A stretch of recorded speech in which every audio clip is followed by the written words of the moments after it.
Hi, we're reading Restart by Gordon Korman, published by Scholastic Press. We're on Chapter 2, which is entitled Shoshana Weber. And they start by texting. Shosh 466. Hey little bro, wanna smile? JW Piano Man, question mark, question mark, question mark. Shosh 466. Alpha Rat took a header off his roof and almost killed himself. JW Piano Man. By almost, you mean? Shosh 466. Sorry, still alive, but supposedly messed up. Just got out of the hospital yesterday. JW Piano Man. Any chance Beta and Gamma Rats fell with them? Shosh 466. Nope, solo performance. Don't get greedy. Smiling yet? JW Piano Man. Now who's being greedy? I exit messages and call Joel because I'm worried about him. I always worry about him. He's my younger brother, 14 minutes younger anyway. But if the thought of Chase Ambrose falling off his stupid roof onto his stupid head doesn't bring a smile to Joel's lips, then something is seriously wrong. Besides the usual, I mean. Hey, he answers. Even in that single syllable, I can pick up the discouraged tone in his voice. He's angry and homesick, and who can blame him? It's not like going away to boarding school was his first choice, or even his 20th. Is Melton getting any better? I asked, almost afraid to hear the answer. That's Melton Prep and Musical Conservatory in New Britain, Connecticut. What can I tell you? It's exile. I don't argue with him. How can I? Joel's a talented musician who belongs in a place like Melton. But that doesn't change the fact that he'd still be at home, starting 8th grade at Hiawassee, if it weren't for what happened. How are the other kids? Okay, he replies, without much enthusiasm. All losers, just like me. I'm probably not going to get picked on, if that's what you mean. There are no pickers here, only pickees. That bugs me. You're not losers. You're there because you're winners. You have talent. There's a reason why I can't live in my own town, and it has nothing to do with playing the piano. It's Alpha Rat, and you know it. If he fell off a skyscraper instead of his own roof, I'd be on my way home right now. I have to let that pass because it's the bitter truth. Chase Ambrose and his 2 disgusting friends hounded my poor brother out of town. The thought of it amazes me even though I saw it happen. I still can't figure it out. Chase isn't Darth Vader or Voldemort, and he doesn't have the Force or dark magical powers. And yet he, Aaron Heckman, and Bear Bratsky made Joel's life so miserable that my parents had no choice but to find him a school in another town. We tried to fight it. My dad spent so much time in the principal's office that it would have made sense for him to leave a change of clothes there. But nothing could be done about the bullying. Most of the time there was no way to prove who was doing it.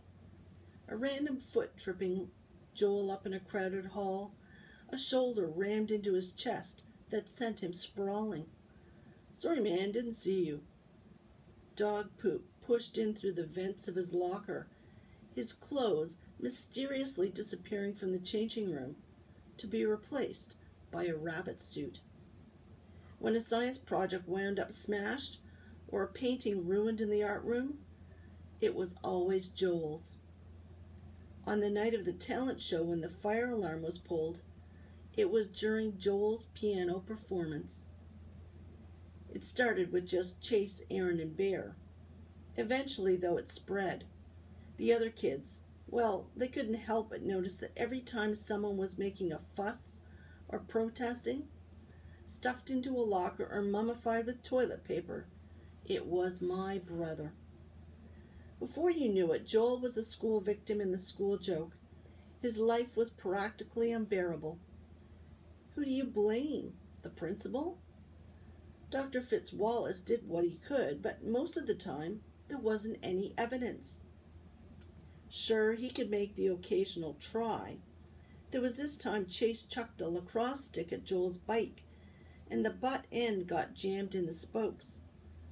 Joel went flying over the handlebars and wound up with a sprained wrist, a black eye, and a nasty scrape along his jaw, stretching from chin to ear. There were plenty of witnesses to that one. Dr. Fitzwallace was all set to throw the book at Chase. A long suspension, the works. The school board overruled him. They agreed it was wrong to throw the stick, but insisted that Chase couldn't have predicted it would result in serious injury. Ha!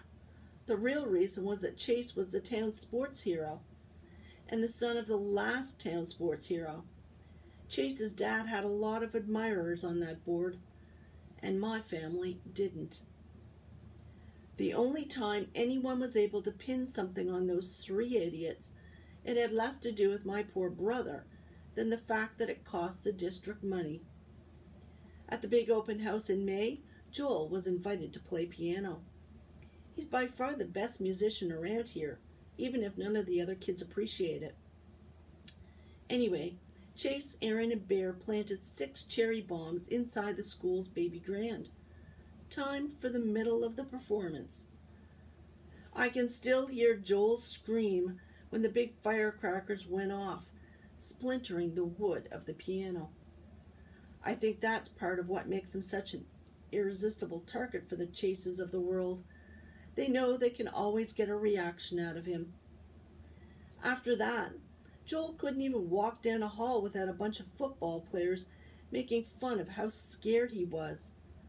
We were all scared, but it's only Joel they remember. The irony is that the case against Chase and company had nothing to do with the attack on my brother. No, it was the damage to the piano that got the administration upset enough to bring in the police. The juvenile court judge sentenced Chase, Aaron, and Bear to community service at our town's senior citizens' home, as if the elderly deserved that. You'd think Chase would leave Joel alone after that. It would have made sense, but sense has never been an alpha rat quality. So my parents found a new place for Joel, because as long as that bully was around, my brother would never be safe. Joel's probably right that if Chase had fallen off a skyscraper instead of just a roof, he'd be able to leave Melton and come home. Sometimes I feel like I should be up on that tall building, pushing Chase over the side. But that would make me no better than him, and I am better. Everybody is. The night before the first day of school, my dad always used to take Joel and me to Heaven on Ice, which was one of those self-serve frozen yogurt places. Even though Joel and I were twins, our dessert strategies are totally opposite. I get vanilla yogurt with just a handful of chocolate sprinkles. Joel prefers a thimbleful of yogurt and 99% toppings. It's a competition to see who can load up the most weight. I don't want to go this year. Come on, Shosh, my dad wheedles. It's a tradition. All your friends will be there. Not my best friend. He gives me a sad smile. So you and Joel are best friends now? When he's home, you two fight like cats and dogs. He should be home now.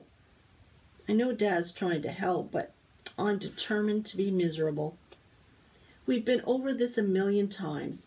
This is the best thing for Joel. Whatever the reason he's there, he'll learn to love Melton for the music program. In the end, I let him talk me into going. Mom and Dad are worried enough about my brother. I don't need them stressing over me, too. It's weird to be at Heaven on Ice without Joel. I see Hugo and Marika, and the first question they ask is how Joel's doing. The way they say it, it's like he's been shipped off to the moon, not Connecticut. I don't want to deal with the whole sob story again, so I changed the subject and asked them about camp. They both went to sleepaway this summer. Right when Hugo is telling me about his life and death struggle with a pup tent, I spot him. The jerk. The worst person in the world. Chase has a few small cuts and bruises on his face, although nothing like what I was hoping for. His left arm is in a sling, but that's about it. He's standing in front of the row of yogurt dispensers with a timid look on his face, like he honestly can't decide what flavor he wants. Isn't that classic? The kid who feasted on Joel, chewed him up and spit him out, can't make up his mind between strawberry banana and rum raisin. Too bad they don't have poison. He must feel me glaring at him because he glances up and catches my eye. He looks right through me at first, which is insulting enough. And then he does something so horrible that I can barely believe it, even from the likes of him. He casts me a shy smile. All the anger that's been building inside of me since Joel left for Melton rises to the surface like magma. Before I have a chance to think about it and stop myself, I stalk over to Chase. I get right in his face and tell him, "You've got some nerve grinning at me after what you did. You stay out of my way or you'll be sorry." I take my beautiful vanilla yogurt with chocolate sprinkles, dump it over his head, and sweep out of the store. My father's in conversation with one of the other dads and almost misses me storming past. "Done so soon?" he asks. Then he looks back inside and sees our family's arch enemy dripping frozen yogurt and sprinkles all down his face, dabbing at himself with a soaked napkin in his one free hand. "Car's around the corner," Dad mumbles, hurrying me away from heaven on ice. He's embarrassed, sure, but maybe also a little bit proud. And how do I feel?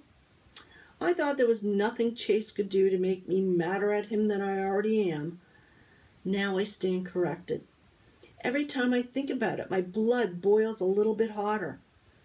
After all the bad history that went down between him and Joel, I swear he looked at me like he'd never seen me before in his life, like he hadn't played a starring role in destroying my family.